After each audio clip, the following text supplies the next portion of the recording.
¿Por qué se critica la devoción de la preciosísima sangre de nuestro Señor Jesucristo?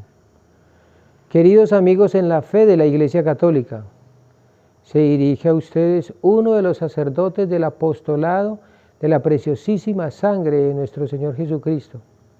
Soy el Padre Jesús Iván Martínez Ospina, sacerdote de la Iglesia Católica, incardinado a la diócesis de Mocoa Sibundoy, actualmente párroco de la parroquia San Miguel Arcángel de Puerto Colón, municipio de San Miguel, en el departamento del Putumayo. En esta ocasión hacemos pública esta comunicación porque queremos ayudar a aclarar las dudas sobre este apostolado, que tanto bien hace a las almas y a la Iglesia, que como es normal en las cosas santas, no deja de encontrar obstáculos y dificultades, unos con la mejor intención, defender la verdadera fe y cuidar la tradición de la Iglesia, evitar errores y falsas doctrinas y por supuesto también hacer que la gente no sea engañada y que pierda el tiempo en prácticas y vivencias que solo redundarían en confusión y pérdida de tiempo y de la misma gracia de Dios, y que mejor podrían aprovechar en otro tipo de ejercicios y prácticas espirituales, como el ejercicio de las obras de misericordia, por ejemplo.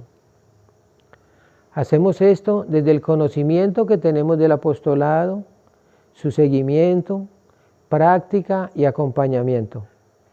Y también como conocedor un poquitín de esta temática, ya que por la gracia de Dios pertenecí por 27 años a una comunidad religiosa de la Iglesia Católica, cuyo carisma es la espiritualidad y que tiene como dignos representantes a los doctores de la Iglesia, Santa Teresa de Jesús, San Juan de la Cruz, Santa Teresita del Niño Jesús y otros santos que, si bien no son declarados doctores, tuvieron una gran experiencia de Dios, escritos muy profundos y ricos, fenómenos místicos y el reconocimiento y el aval de la Iglesia, tanto que hoy están en los altares.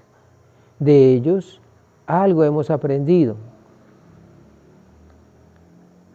Unos enemigos que tiene esta devoción, que son efectivos enemigos, son los que sin investigar, sin conocer y sin argumentos sólidos, casi siempre es porque me parece, creo que fulano, sutano dijo o algo parecido, van difundiendo su parecer o postura al respecto.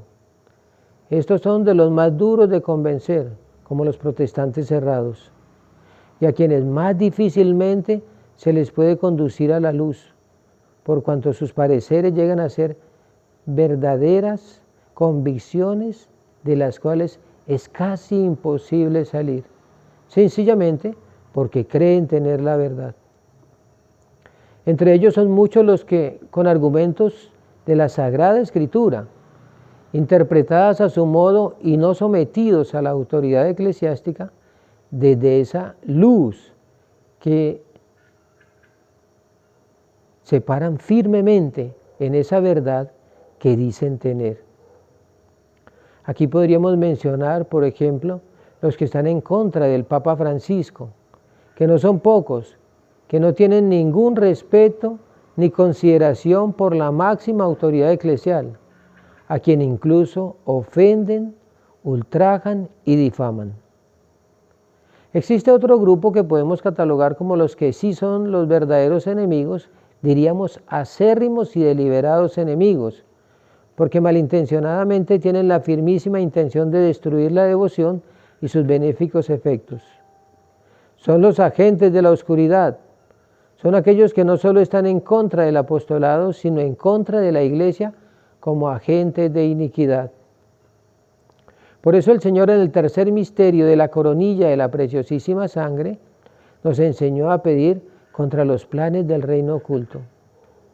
Estos no solo son difíciles de convencer e ilustrar, sino que es imposible incluso el acceso a ellos porque trabajan soterradamente, en la oscuridad y para la oscuridad.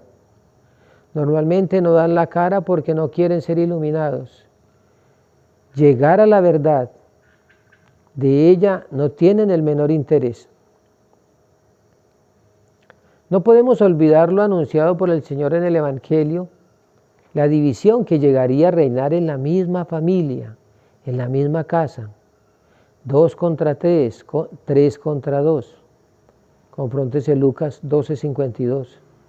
La confusión a que esto conlleva y que también la Santísima Virgen anunció, especialmente, aunque no exclusivamente, a través del movimiento sacerdotal mariano, con el instrumento que para esta misión llamó el padre Stefano Gobi. Ella dijo: la confusión que tiende a reinar en el interior de la Iglesia y a enredar sus verdades es la primera señal que les indica con certeza que ha llegado para ella, la Iglesia, el tiempo de su purificación. No me detengo aquí a comentar los argumentos en contra de este apostolado, tampoco los argumentos en defensa de ella, porque la autoridad apropiada ya lo he hecho. El director espiritual mundial, Monseñor Ayo María Toyevi, obispo emérito de la diócesis de Ilorin en Nigeria, y por supuesto después de la revisión del contenido de esta revelación, en el que no se encontró error alguno por el censor cualificado que llevó a cabo esta tarea. Este trabajo de mostrar la verdad de este apostolado, su contenido doctrinal, que nada está en contra de la doctrina de la Iglesia, y de responder a los cuestionamientos y críticas con mayor o menor fundamento, ya se ha hecho por personas supremamente capacitadas y con documentos y argumentos contundentes que conocemos, desmintiendo acusaciones, corrigiendo interpretaciones y clarificando las causas de todos estos ataques, algunos porque no han llegado precisamente a la fuente. Documentos y luces que quienes son autores de estas agresiones al apostolado no conocen o quieren voluntariamente desconocer, desconociendo incluso la autoridad en ese sentido. El apostolado, por voluntad divina expresa, fue presentado en su momento a San Juan Pablo II como máxima autoridad de la Iglesia. Era el Papa cuando se le presentaron los documentos. Y si él no lo desautorizó o no le puso ninguna traba, ha de haber sido porque no halló fundamento para ello. Otra cosa es que la Iglesia, en su prudencia y responsabilidad, se tome el tiempo necesario para dar una determinación al respecto, como de hecho sucede con Garabandal, Medjugorje, el proceso de los santos, etc. He tenido la oportunidad de visitar a varios obispos en el trabajo que hacemos del apostolado y han acogido la devoción y en sus diócesis se lleva a cabo.